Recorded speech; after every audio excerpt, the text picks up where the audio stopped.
Parallel means two things, like lines or objects running next to each other, having the same space between them at all points. For example, look at the word parallel itself. The two L's in the middle are parallel to one another. Remember the spelling of the word and you can remember its meaning. Remember the meaning of the word and you can remember its spelling. There aren't many words in English as convenient as that. If two things are parallel, then we could consider them to be like objects in a mirror. Thus, parallelism in writing means parts of a sentence which have the same features. There are a few important things to remember in parallelism, and they, fortunately, adhere to a few simple rules. Basically, when you are creating a list or a comparison, you want to create balance and simplicity in the sentence by having all parts the same. That means keep nouns with nouns. So why is the first sentence incorrect? In the first example, we have a noun, football, for the first part, and then a verb, playing baseball, for the second. We need to either make both parts nouns or both parts verbs. Keep verbs with verbs and keep them in the same tense. In the incorrect example, we are mixing verb tenses. Although we have three verbs and no nouns or adjectives, it is important to keep the verbs in the same tense. In the second example, which is technically correct, we use the past simple, ran, etc., but it sounds a little weird. In the third example, we use past continuous, where the ing form of all three verbs is the same. Keep adjectives with adjectives. In the incorrect example, we mix adjective, fascinating, and verb, informed, whereas in the correct example, we change to the adjective form, informative, so that we can have two adjectives. The movie was fascinating and informative. Articles and prepositions must apply to the first item in a list or to all items in the list. One of the important functions of parallelism is keeping a sentence logical and easy to understand. Switching from using articles and prepositions to not using them is confusing. We need to either use them with the first item in a list, such as in the first correct example, or with all of them, such as in the second correct example. This is not technically part of parallelism, but in parallelism you might see a lot of commas used.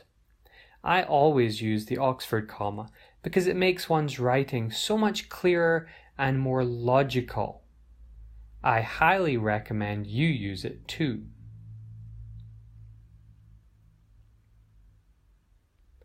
Here I will explain some situations where we can employ the above four rules to make our writing better. These types of situation will arise in all sorts of writing, including, potentially, both tasks in the IELTS writing exam.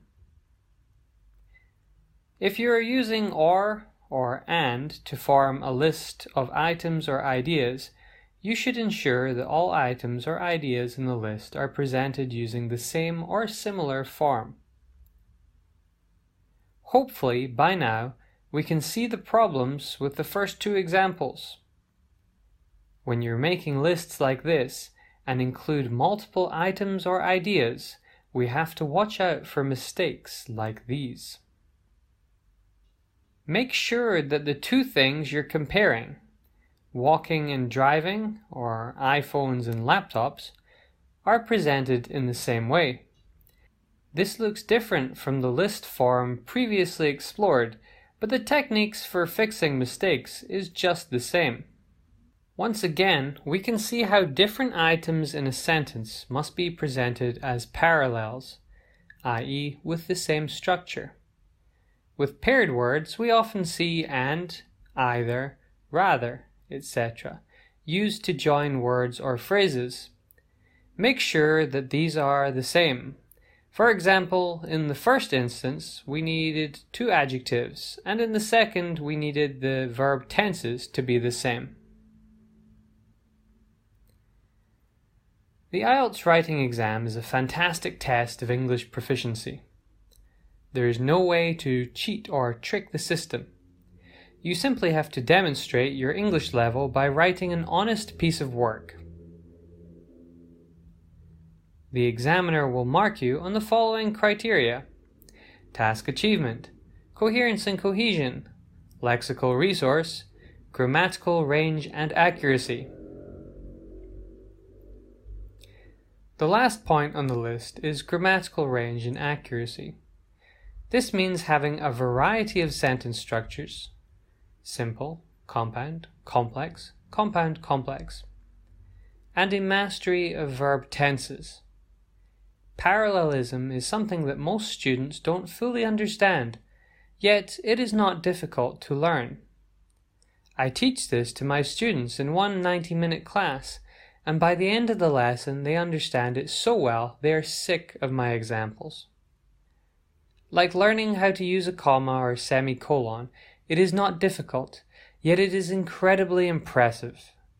Your examiner will see your writing and mark you higher than other students on that basis. Of course, like I said, there is no cheating the system. If all you know how to do is make your writing parallel and punctuated, it doesn't help, but it is a huge boost to your armory of English language skills and will be a pleasant surprise for the examiner. Let's look at an incorrect example from an IELTS Writing Task 1 essay. As a general trend, the chart shows that while employment rate in the United States gradually decreased over the period shown, in Japan there was a significant increase. Why is this incorrect? Because in the first part we use the phrase gradually decreased, that is, adverb plus verb, and in the second we say a significant increase, which is adjective plus noun. We should rephrase it to give parallelism thusly. As a general trend, the chart shows that while the unemployment rate in the United States gradually increased over the period shown, in Japan it significantly decreased. Let's correct the following faulty parallelism from: according to the data from the graph, in March 1993, 7% of Americans were unemployed, whereas the unemployment rate in Japan was just 2.4%. 2. According to the data from the graph, in March 1993, 7% of Americans were unemployed, whereas just 2.5% of Japanese were unemployed.